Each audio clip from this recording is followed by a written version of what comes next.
अपने परों से उसका साया करते थे। जब उसे भूख लगती थी तो जन्नत से उसके लिए रज़ाएं आती थी। जब उसे प्यास लगती थी ठोकर मारता था, ज़मज़म जारी होता था, उसके पास साहिबान साया बनके चलते थे। जिब्राइल उसके पीछे पीछे चलते थे। मीकाईल उसके कदमों को साफ किया करते थे। उसके बाद बीवी कहती है, अच्छा ये बता कि उसमें कोई ऐब तो नहीं था? तो जवाब देता है और ये कहता हुआ नजर आता है कि तेरी इज्जत और जलालत की कसम, या तो वो बेऐब है या ये बेऐब है।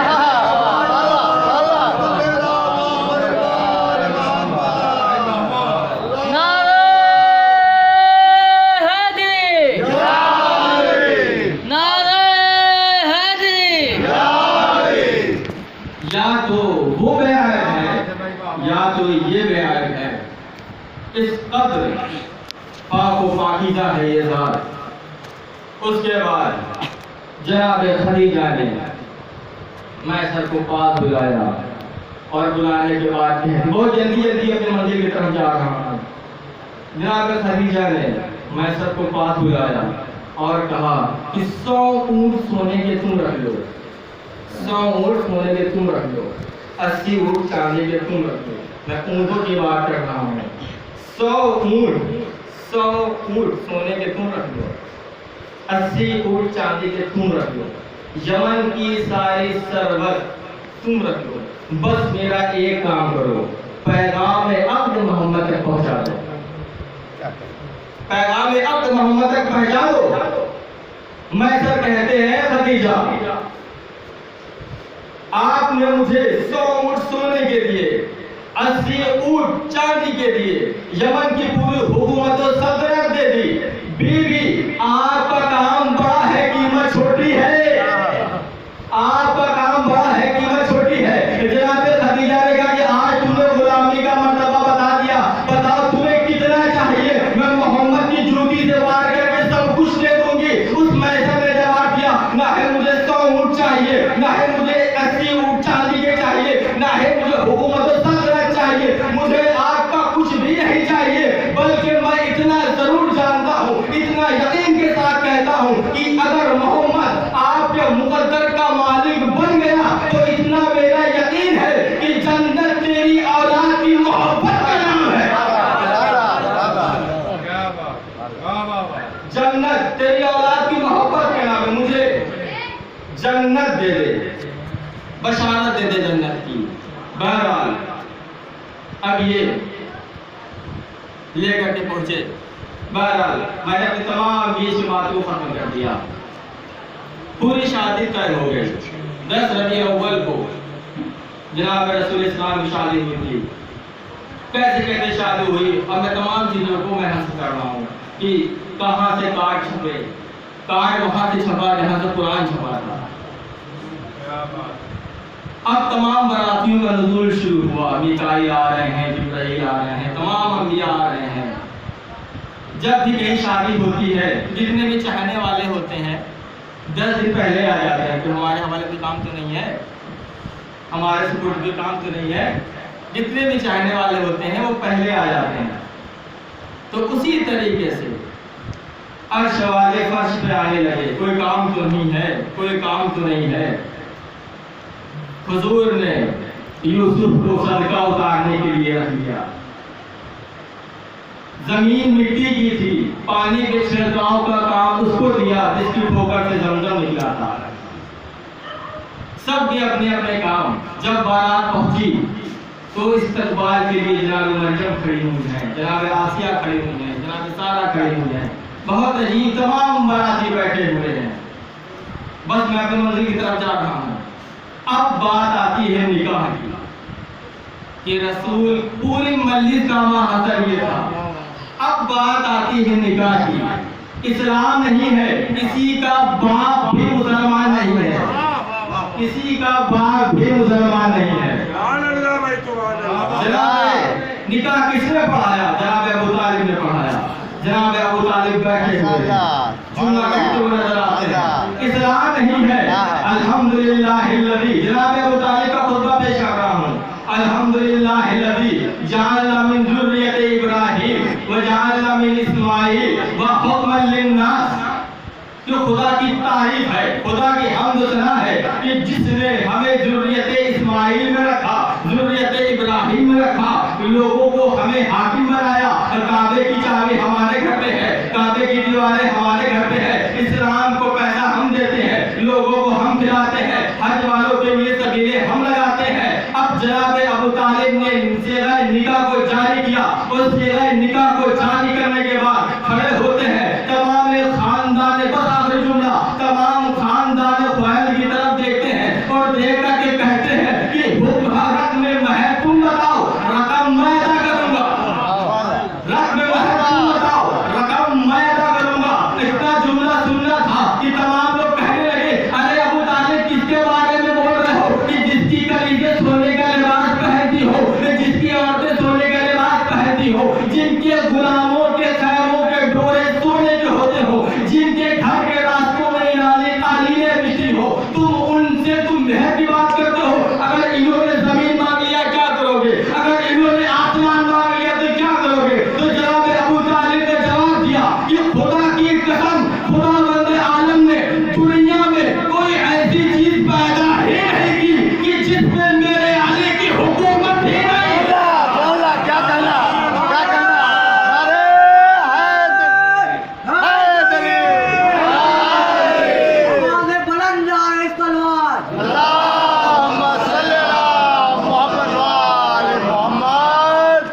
खुदावंद आलम ने पूरी कायनात में कोई ऐसी चीज पैदा ही नहीं की कि जिसमें मेरे अली की हुकूमत ना हो।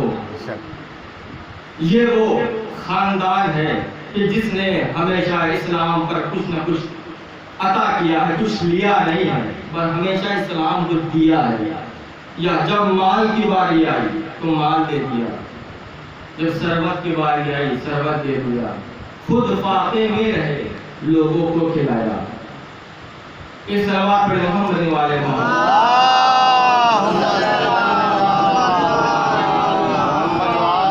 फाके की बात आई तो बस एक छोटा सा वाक़या और आपके ज़हन तमाम करना चाहता हूँ, जो वक्त काफी हो चुका है कि जनाब मिक़दाद उनके घर में फाका था और इत्तफाक से मौला अली के घर में भी फाका था।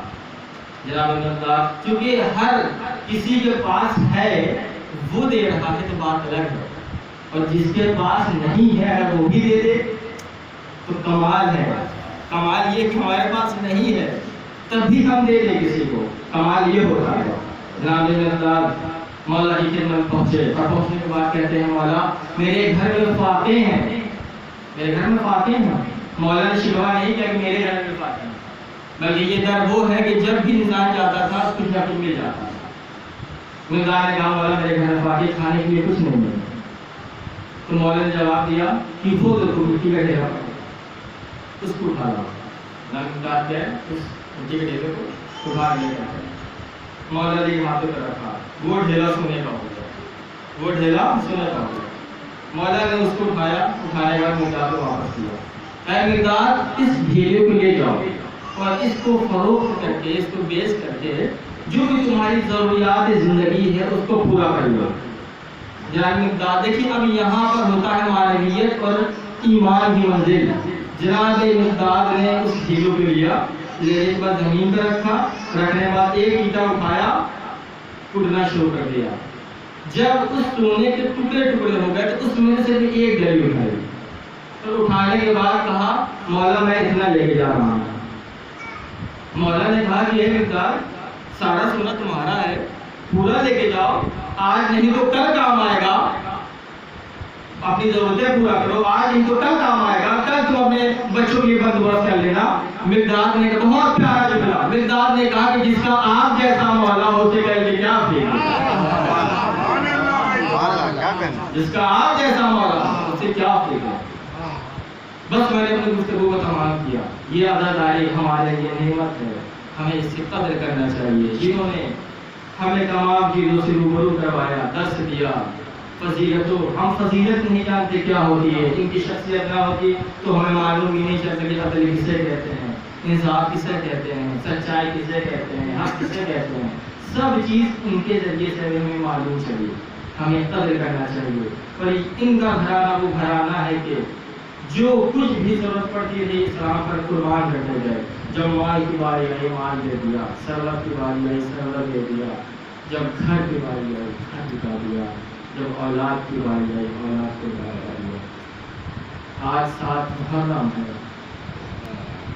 آج کی تاریخ منسوب ہے جناب قاسم سے. شب عاشور ہے. کھانے کے پشت پہ جناب اکبر بیٹھے ہوئے ہیں, مولا عباس بیٹھے ہوئے ہیں, جناب قاسم بیٹھے ہوئے ہیں. آپس میں گفتگو چل رہے ہیں. علی اکبر کہہ رہے ہیں کہ چچا جان کل عاشور کا دن ہے, کل قربانی کے لیے سب سے پہلے میں جاؤں.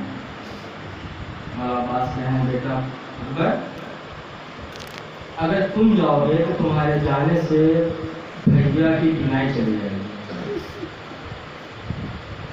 عزیزوں رونے کے لیے گھنٹوں کی ضرورت نہیں پڑتی, مجھے ایک لمحہ کافی ہے. علی اکبر نے کہا کہ چچا عباس پہلے مجھے جانے دیجیے گا, کیونکہ اگر آپ چلے گئے تو آپ کے جانے سے میرے بابا کی کمر ٹوٹ جائے گی. جناب قاسم ہیں دونوں کی گفتگو سن رہے ہیں. تھوڑی دیر کے بعد جناب قاسم کہتے ہیں بھیا اکبر نہ پہلے آپ جائیے گا, چچا عباس نہ پہلے آپ جائیے گا, پہلے میں جاؤں گا, کیونکہ اگر پہلے آپ جائیں گے تو آپ کے جانے سے میرے چچا کی آنکھوں کی روشنی چلی جائے گی. اگر آپ جائیں گے تو آپ کے جانے سے میرے چچا کی کمر ٹوٹ جائے گی. لیکن اگر میں جاؤں گا تو میرے جانے سے نہ میرے چچا کی آنکھوں کی روشنی جائے گی نہ ہی ان کی کمر ٹوٹے گی. تو آپ کو کوئی غم نہیں سوائے مقبول میں کربلا کے. عزیزو عاشور کا روز ہوتا ہے, صبح نمودار کو جناب قاسم پہنچے. چچا جان مجھے مرنے کی اجازت دے دیجیے. امام حسین نے کہا بیٹا قاسم میں تمہیں مرنے کی اجازت کیسے دے دوں, تم تو بہت چھوٹے ہو. جب مجھے میرے بھیا کی یاد آتی ہے تمہیں دیدار کر لیا کرتا ہوں, تم میرے بھیا کی آخری نشانی ہو, میں تمہیں کیسے مرنے کی اجازت دے دوں, میں تمہیں مرنے کی اجازت نہیں دے سکتا. جناب قاسم ہے سر کو چھپائے ہوئے ہیں, روتے روتے روتے روتے اپنے خیمے میں تشریف لاتے ہیں, گریا کر رہے ہیں. ماں فرما نے دیکھا کہ جناب قاسم گرجے کے عالم میں ہے. جناب قاسم کے پاس پہنچتی ہیں اور جملہ کہتے ہوئے نظر آتی ہیں کیا ہوا بیٹا ابھی تک تمہیں جام شہادت نوش نہیں کیا. جناب قاسم نے کہا ماں میں کیسے جام شہادت کو نوش کر لوں, چچا حسین نے تمہیں مرنے کی اجازت کی نہیں دی. مولا نے فرمایا کہ میں تمہیں مرنے کی اجازت نہیں دے سکتا, تم میرے بھیا کی آخری نشانی ہو. اتنا جملہ سننا تھا کہ فرما کہتی ہے کہ جب میرا والی و وارث جا رہا تھا تو اس نے ایک تعویذ دی تھی جو تمہارے بازو پہ باقی تھی, اور یہ جملہ کہا تھا کہ جب تم پر سب سے زیادہ مصیبت کا عالم ہو تو اس تعویذ کو کھول لینا. آج سے زیادہ مصیبت کا عالم کب ہوگا کہ جب امام وقت پر وقت پڑے اور ہم اس کی مدد نہ کر سکے, اس کی نصرت نہ کر سکے. اس تعویذ کو کھولا, کھولنے کے بعد حسین کی خدمت میں پیش کیا. امام حسین نے اس تعویذ کو پڑھا, اس میں لکھا ہوا تھا بھیا حسین میں کربلا کے میدان میں تو نہ رہوں گا, لیکن میری طرف سے میرے بیٹے فدیہ جناب قاسم کو میری طرف سے بچہ کو قبول کر لینا. امام حسین نے اس تعویذ کو چوما, آنکھوں سے لگایا, اپنی جگہ سے کھڑے ہوتے ہیں. کھڑے ہونے کے بعد قاسم کے پاس جاتے ہیں, ایک دو جگہ اٹھاتے ہیں, بوسہ دیتے ہیں, چومتے ہیں, ایک گلے بال پہ چاک کرتے ہیں. ایک گلے بال پہ چاک کرنا تھا. میں سوال کرنا چاہتا ہوں مولا یہ کیا کیا آپ نے, یہ کام تو کسی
جو پریشان حال ان کو پریشانی دور جو مقبول